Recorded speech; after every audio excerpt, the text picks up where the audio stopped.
Hi, this is Jeff Blowett, technical agronomist with Cooperative Farmers Elevator, and on this week's Field Friday segment, thought I'd touch on something that we're starting to see in these soybean fields as we drive around the country, and unfortunately it's going to continue to show as we move along here.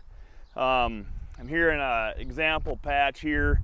I've pulled a few beans out of the way so it's easier to see, but we've got a bunch of this water hemp out here, our favorite to fight. But you can kind of see this stuff isn't dead. Obviously most all the beans have been sprayed at least the first time, but we're going to continue to see a battle here. You can see a lot of these that have growing points that are sticking up. If you can see it, there's a lot of curled up stems here. This was an Enlist Roundup field. So we've got the growth regulator 2,4-D basically doing the heavy lifting on the water hemp, you might say, with most of the Roundup not being effective on them.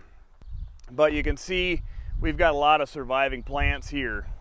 Unfortunately, you're going to see some of these plants that are still surviving. If that head is up like these are, they're going to survive. They're regrowing. And what I'm starting to see as I drive around the country, and it doesn't matter what it is, it's the burners, your Cobras, your Flex Stars, your Warren Ultras, the Extend, the 2,4-Ds. We've got a lot of surviving water that are probably going to start sticking through the canopy a little bit here and there if they haven't already. And at this stage of the game, there really isn't any tools in the toolbox. Pretty much all of our herbicide options are off label at this point. We've got a lot of R2, R3 beans. We get, this time of year, we've got what we've got. So why are we seeing this more so this year?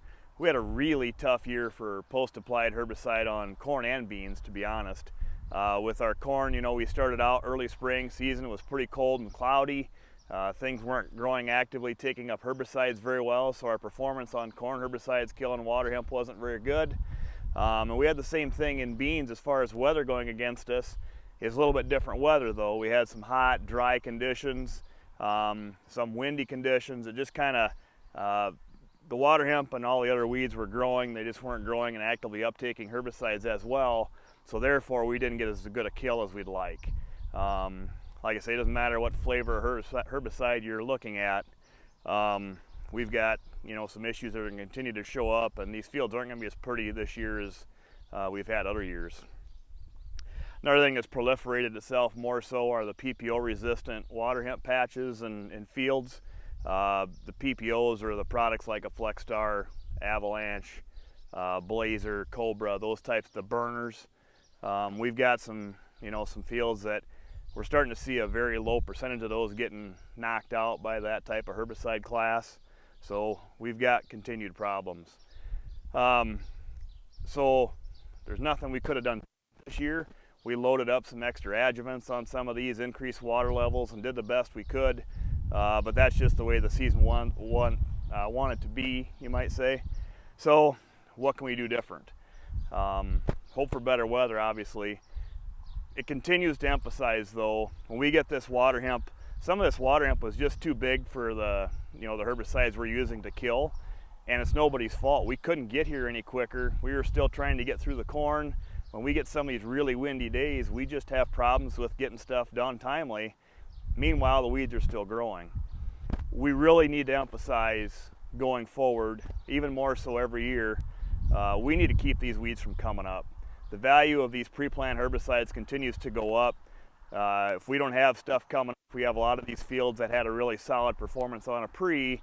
There's not much there when we're spraying the post. That's a great thing. We need to continue that. But just, every year's different, comes with its own challenges, and I think that's what we're going to start to see here this month, is there's going to be a lot of fields that, we'd like to see better. But I guess with that, that's this week's Field Friday segment, and we'll see you next week.